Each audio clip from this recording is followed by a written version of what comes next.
do on any instrument, and it works even better on steel string, I think, because it has a little more brightness. On the nylon string, I capo it up to make it a little higher, make it brighter. On the steel string, I don't have to capo so much. But I was playing with all the different sounds that the bluegrass band made, because the band in Latvia, it was all bluegrass instruments. And some of the tunes had that old-time frailing style banjo, and some had more of the bluegrass banjo.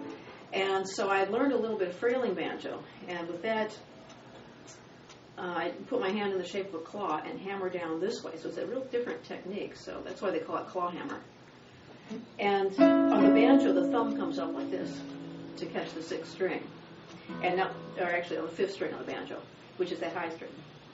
And so that has that little high sound. So since that doesn't really work on the guitar, that's the note I want to hit.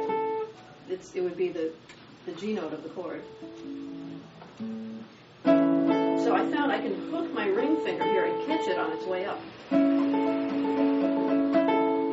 So this is a downstroke, and you do like it's almost a rest stroke with the back of your nail. You play that third and second string, and your finger ends up resting on the first string. And now just tuck that ring finger underneath it and catch it on its way up. And it also works with the index. You can just move your index over there, catch the index underneath it. Or either way works the same.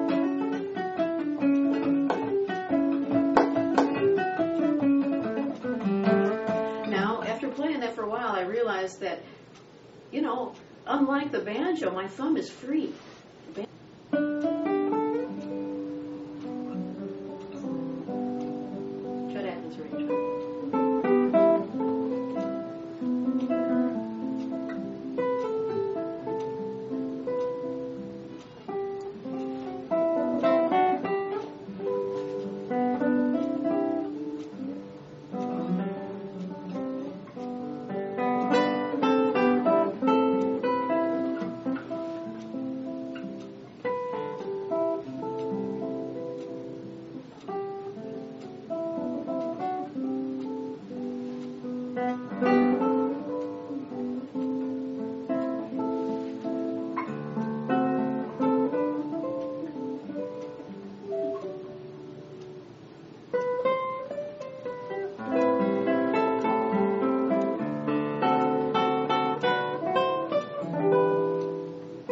Why are you interested in John Philip Sousa's band? Okay. My grandfather played saxophone in John Philip Sousa's band.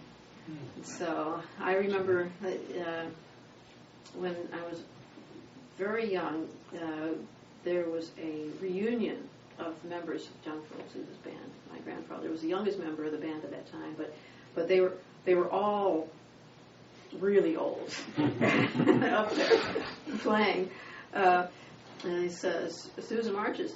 And my grandmother, heard a squeak coming from one of the instruments, and she turned to me and she said, "Look for the mouse coming out of your grandfather's saxophone." The whole rest of the show like this. So that got us interested in the music then.